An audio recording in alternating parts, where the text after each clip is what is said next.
महाराष्ट्रात शरद पवारांची राष्ट्रवादी कोणत्या जागा जिंकणार ते आपण या व्हिडिओमध्ये बघणार आहोत। त्यासाठी हा व्हिडिओ तुम्हाला शेवटपर्यंत बघायचा आहे। लोकसभा निवडणूक 2024 ही महाराष्ट्रात अत्यंत अटीतटीची असणार आहे।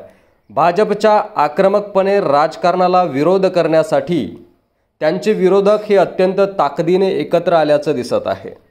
एकीकडे भाजपने शिंदे अजित पवार यांच्या साथीने महाराष्ट्रात जास्तीत जास्त जागा मिळवण्याची तयारी केलेली आहे, तर दुसरीकडे महाविकास आघाडी देखील तेवढ्याच ताकदीने भाजपला टक्कर देण्यासाठी सज्ज झाली आहे। यामध्ये शरद पवार हे आघाडीवर आहेत, पण त्यांच्या पक्षाला नेमक्या किती जागा मिळतील याचा अंदाज इंडिया टीव्ही CNXच्या ओपिनियन पोलमध्ये वर्तवण्यात आला आहे। ओपिनियन पोलचा नेमका अंदाज काय आहे आणि बारामतीमध्ये काय होणार बघूयात। 2014 आणि 2019 लोकसभा निवडणुकीत राष्ट्रवादी काँग्रेसला फारच मर्यादित यश मिळालं होतं।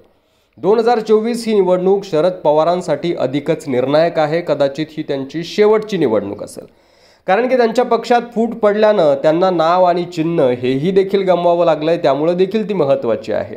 मागील 2 निवडणुकीत जेवढ्या जागा राष्ट्रवादी काँग्रेसनं जिंकल्या होत्या त्यापेक्षा कमी जागा या शरद पवारांच्या पक्षाला मिळतील असा अंदाज सर्वेत वर्तवण्यात आला आहे।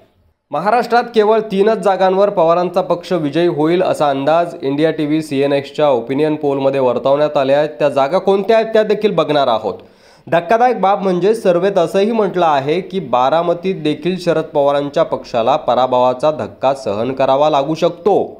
मागील दोन्ही लोकसभा निवडणुकांमध्ये काँग्रेस आणि राष्ट्रवादी काँग्रेसची आघाडी होती, मात्र आता महाविकास आघाडीची ताकद ही पवारांसोबत असणार आहे, ज्यांचा त्यांच्या पक्षाला फायदा होऊ शकतो। राज्यातील 48 लोकसभा मतदारसंघापैकी 10 जागा या शरद पवारांची राष्ट्रवादी काँग्रेस लढवणार आहे। आघाडीत कमी मतदारसंघ हे राष्ट्रवादीच्या वाट्याला असल्याने पवारांना नेमक्या मतदारसंघावर लक्षही केंद्रित करता येणार आहे। दरम्यान राष्ट्रवादी काँग्रेस पक्षात झालेल्या फुटीचा शरद पवारांच्या पक्षाला कितपत फटका बसणार हे पाहणं देखील महत्त्वाचं ठरणार आहे। ओपिनियन पोलनुसार यंदाच्या निवडणुकीत राष्ट्रवादी काँग्रेस महाराष्ट्रात 3 जागा जिंकू शकतं असा अंदाज आहे, ज्या मागील निवडणुकीमधील जागांच्या तुलनेमध्ये कमी आहेत। कोणत्या जागा शरदचंद्र पवार गटाचा राष्ट्रवादी पक्ष जिंकेल तर सातारा, माढा आणि शिरूर या 3 ठिकाणी राष्ट्रवादी काँग्रेस शरदचंद्र गटाचा विजय होईल असं या रिपोर्टमध्ये सांगण्यात आलं आहे।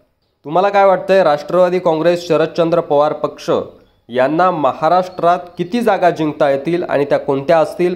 बारामतीची जागा खरंच पवारांच्या हातून निसटेल का आणि पवारांचा बालेकिल्ला ढासळेल का? यावर तुमचं मत कमेंट बॉक्समध्ये लिहायला विसरू नका।